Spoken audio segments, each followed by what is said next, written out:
Indo British advanced pain clinic, నొప్పి మాయం, surgery దూరం. For appointments 9155515563. నమస్కారం, వెల్కమ్ టు ఐ డ్రీమ్. నేను మీ ఝాన్సీ. ప్రస్తుతం మనతో ప్రముఖ వాస్తు జ్యోతిష నిపుణులు బ్రహ్మశ్రీ ఎస్జే శాస్త్రి గారు ఉన్నారు. ఈరోజు కొన్ని మంచి విషయాలు ఆయన అడిగి తెలుసుకుందాం. నమస్కారం గురుగారు. నమస్కారం అమ్మ. గురుగారు, అయితే మన హిందూ సాంప్రదాయాల ప్రకారం మనం పౌర్ణమికి ఎంత ఇంపార్టెన్స్ ఇస్తామో కాస్త అమావాస్యలు వచ్చినప్పుడు ప్రయాణాలు చేయడం కానీ శుభకార్యాలు చేయడానికి జంకుతూ ఉంటాము. అయితే మరి ఈ సంవత్సరంలో ఈ నెలలో వచ్చే సోమవతి అమావాస్యకు గల ప్రాధాన్యత ఏంటి? ఆ రోజు ఎలాంటి పనులు చేస్తే మంచిది? అంటే టెంపుల్స్ని విజిట్ చేయాలా, లేకపోతే దాన ధర్మాలు చేయాలా? ఇలాంటి విశేషాలన్నీ తెలియజేయండి. శ్రీ గురుభ్యో నమః. శ్రీ మహాగణాధిపతి నమః. శ్రీ మహాసరస్వతి నమ. హరి ఓం. శ్రీమాత్రే నమః. సోమవతి అమావాస్య మనకు ప్రతినిత్యము ప్రతి నెల అమావాస్యలు అనేవి వస్తుంటాయి. ఈ యొక్క అమావాస్య ప్రాధాన్యం సోమవారం రోజు రావటం సోమవతి అమావాస్యగా చెప్పటం. ఈ సోమవతి అమావాస్య అంటే ముఖ్యంగా సోముడు అంటే చంద్రుడికి ఇంకో పేరే సోముడు. ఈ చంద్రుడు తన యొక్క వ్యాధి నుంచి బయటపడటానికి ఈ సోమవారం రోజే ఆ వ్రతాన్ని చేసి బయటపడ్డాడు తన రోగాన్ని నుంచి, క్షయవ్యాధి నుంచి అని చెప్పి చెప్పడం చంద్రుడికి క్షయవ్యాధి. ఎందుకంటే ఈ వ్యాధి కూడా కలిగింది చంద్రుడికి. కొంతమంది అంటే రకరకాల కథనాలు ఉన్నాయమ్మా దీనిలో కూడా. ఎందుకంటే ఈ కొన్ని పురాణాల్లో ఎలా ఉంది అంటే చంద్రుడికి వ్యాధి అనేటువంటిది లేదు, ఆయనకి ఈ యొక్క శాపం వల్ల కలిగింది అని చెప్పి. తర్వాత ఇంకొందరి యొక్క కథనాలు ఏంటంటే ఈ సోమవతి అమావాస్య కథనం ఏంటంటే ఎప్పుడైతే ఇతను అహంకారము అందం ఉన్నటువంటి అహంకారంతో ఉంటాడని చెప్పి ఆ అహంకారంతో ఉండేటప్పటికీ ఈ దక్ష ప్రజాపతి శాపాన్ని ఇచ్చాడు అని చెప్పి ఉంది. చివరికి ఆ శాపాన్ని మరి ఎట్లా పోగొట్టాలి? మరి ప్రజాపతి శాపం కూడా అంత గొప్పది. 9 ప్రజాపతుల్లో దక్ష ప్రజాపతి ఒకరు. కాబట్టి ఈ ప్రజాపతి శాపం కూడా అంత గట్టిది కదా, మరి అల్లుడినే శిపించాడు చివరికి.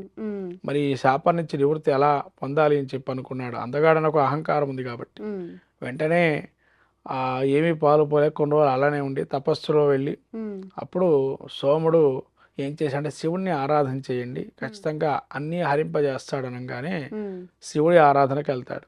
అట్లా శివలింగాన్ని చేసుకొని ప్రాతకాలందే అభిషేకం చేయడం వల్ల అలా ఎన్నో సంవత్సరాలు చేసి సోముడు చివరికి శివుడు ప్రత్యక్షం ఈ యొక్క రోగాన్ని నుంచి నివృత్తి చేసి మరి ఒక మత్స ఇదే ఉంటుంది ఎప్పటికది. ఎందుకంటే శాపం ప్రజాపతి శాపమే గట్టిగానే ఉంటుంది.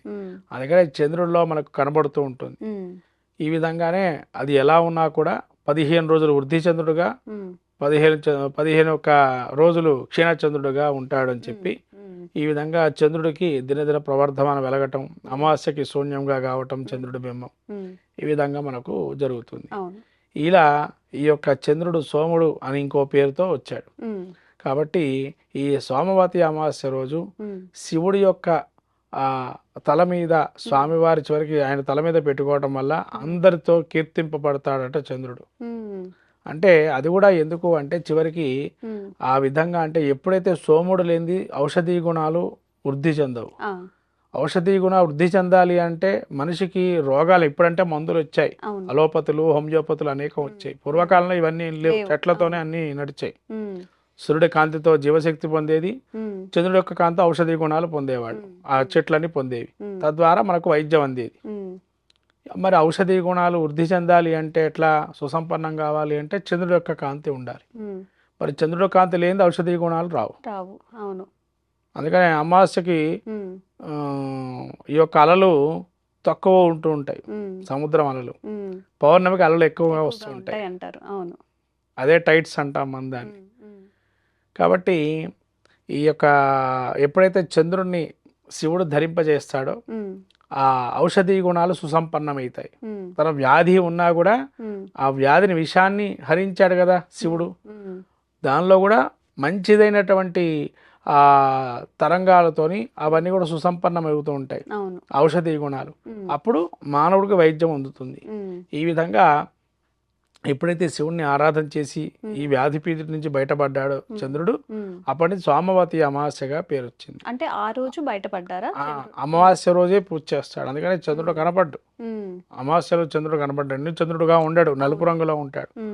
కాబట్టి ఆ విధంగా చంద్రుడిని ఆ రోజు మనం ఎక్కడ చూడగలుగుతామంటే శివుడు తల మీద. అందుకని శివుడు చివరికి అభిషేకం చేసి భక్తవత్సల భోలాశంకరుడు కదా, ఏం వరం కావాలో కోరుకోమనగానే ఎంబటే నాకు క్షయవ్యాధి పోయి నిన్ను ఎప్పుడూ నువ్వు నీ దగ్గర ఉండాలా స్వామి అంటే చివరికి తీసుకెళ్లి తల మీద పెట్టుకున్నాడు. అంతటి మహానుభావుడు శివుడు, ఈశ్వరుడు, అంతే భక్తవశంకరుడు కదా. అట్లా సోమవతి అమావాస్య విశేషం ఏంటంటే రోగం ఉన్నటువంటి వారు ఎవరైతే ఉంటారో క్రిటికల్గా సివియర్గా బాధితంగా ఉంటారో ఒక రోగాన్ని బట్టి వాళ్ళు ఆ రోజు శివారాధన చేసుకుని అభిషేకం చేయడం అనేది మంచిది.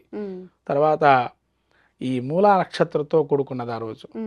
మూలా నక్షత్రంతో దీర్ఘంగా కొంతమంది ఈ భార్యాభర్తలకు సంబంధించినటువంటి విషయాలు ఏవైతే ఉన్నాయో ఇబ్బంది పడుతున్నటువంటి వారికి ఆ రోజు శివుడికి ఆరాధన చేయటం అనేది విశేషంగా చెప్పబడింది. మంత్రోపాసన దీక్ష చేసుకునే వాళ్ళు కొంతమంది ఉంటారు. అంటే ఈ మంత్రాన్ని తదేకంగా జపం చేస్తూ ఉండటం వల్ల కూడా చాలా సిద్ధి పొందుతారంటారు.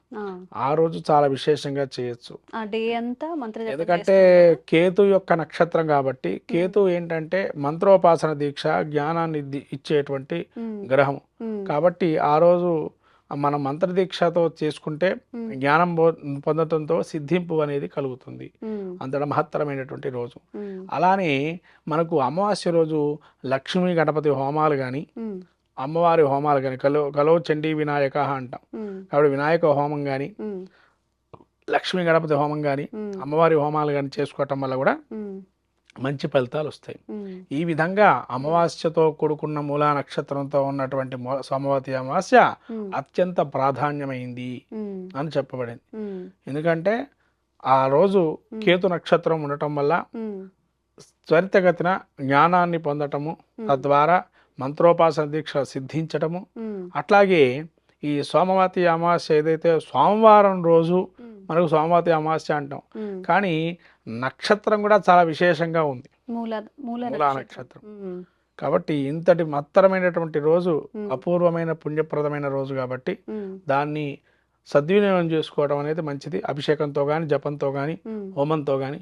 కాబట్టి అందరూ కూడా భక్త మహాశయులందరూ ఈ అపూర్వమైన అవకాశం ఏదైతే ఉంటుందో ఆ రోజున విధివిధాక్తంగా హోమాలు చేసుకోవటం కానీ జపం తనకు తాను చేసుకోవటం కానీ లేకపోతే ఇక్కడ దర్శనం క్షేత్ర దర్శనం పుణ్యక్షేత్ర దర్శనం చేసుకోవటం కానీ అక్కడ కూర్చొని జపం చేసుకోవటము, అక్కడ మీకు ఏదైనా పూజాది కార్యక్రమాల్లో పాల్గొనటం కానీ చేయటం చాలా విశేషం. అంటే నార్మల్ పీపుల్ కూడా ఇప్పుడు కొంతమంది అభిషేకాలు చేస్తుంటారు శివుడికి.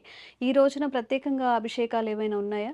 ఆ రోజు మనకు ఈ యొక్క మనకు ఏదైతే వ్యాధి పీడితంగా ఉండేటువంటి వారు ఏదైతే ఉంటారో వాళ్ళు ఈ ఉసిరిక పొట్టుతో అభిషేకం చేయటం రోగం నయం కావటానికి అదొక అవకాశంగా అభిషేకం. ఉసిరి పొట్టు దాని పొట్టు అంటారు, లేదా కొంతమంది పౌడర్ కూడా చేస్తారు దాన్ని. ఆ పౌడర్ని కలిపి నీళ్ళతో అభిషేకం చేయటం, తర్వాత వట్టి వేళ్ళు పెట్టి అభిషేకం చేయటం, తర్వాత సంతానవంతులు ఎవరైతే ఉంటారో సంతానం లేని వాళ్ళు ఎవరైతే ఉంటారో కేతుగ్రస్తంగా కొంతమంది సంతానము ఆలస్యమవుతున్న వారు కానీ ఆ రోజు సంతానవంతులకు కూడా ఆ రోజు గనక అభిషేకం చేస్తే ఏది మన గరికని నీళ్ళల్లో ముంచి అభిషేకం చేస్తూ ఉండాలి రుద్రంతో. తర్వాత పసుపు కుంకుమలతో కూడా నీళ్ళతో అభిషేకం సౌభాగ్యం కానీ తర్వాత సంతానం కానీ ఇలా రకరకాల అభిషేక ద్రవ్యాలతో చేయొచ్చు.